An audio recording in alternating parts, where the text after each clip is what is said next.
Hello, my friends. Um, Before I do anything, I'm gonna do what everybody's doing. If you please subscribe to the channel, just go down, hit the little subscribe button, and you'll learn a bunch of stuff. Just like I learned from you guys. It's a 2003 Explorer Sport Trac, and I'm doing the thermostat on it. And if you see, the thermostat is in a housing,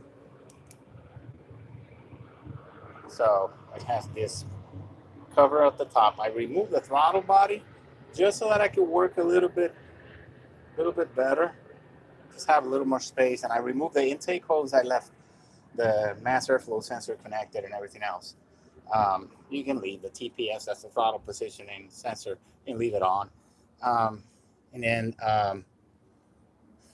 so once you remove these 3 bolts, they're 8mm.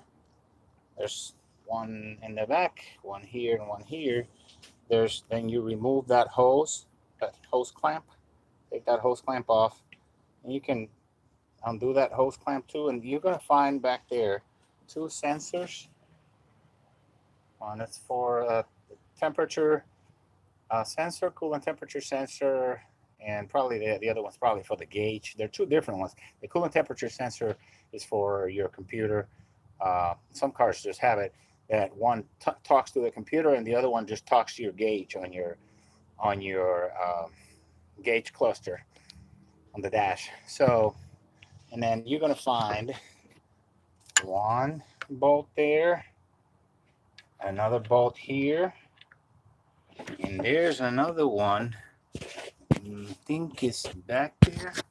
You have to remove that hose, but there's another bolt behind that hose. They're 8mm. Now, usually, that's if you see, that's attached to the intake.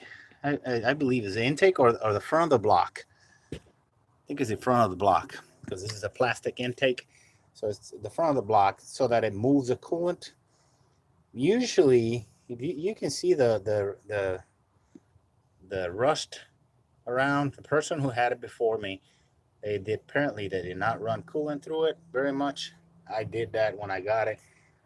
So those are, you have to be careful wiggling back and forth so that you don't end up breaking them in the block, and then there's a pain in the ass to get out because you have to tap them out and blah blah blah. So I just, before I start, I dump some WD-40 in there, and then buy the entire lower and upper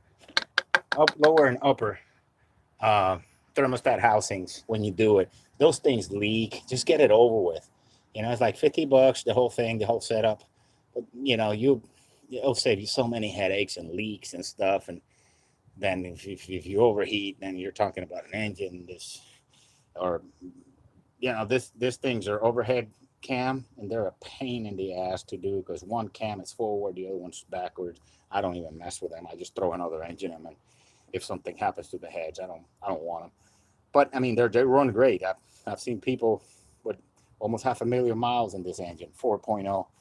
I think it's a great engine. People talk about Explorer derogatively, but if you take care of them, they last a long time. I mean, they're not the best in gas mileage and whatnot, but if you like a truck, you're going to pay. It's an actual truck, full chassis truck, all the way to the back. It's a chassis. It's not a unibody crap, none of that. It's an actual truck. So for being a truck, the gas mileage is okay. But I love my little Sport Trac. But that's how you do the thermostat. Thank you for watching, and go ahead and subscribe if you can.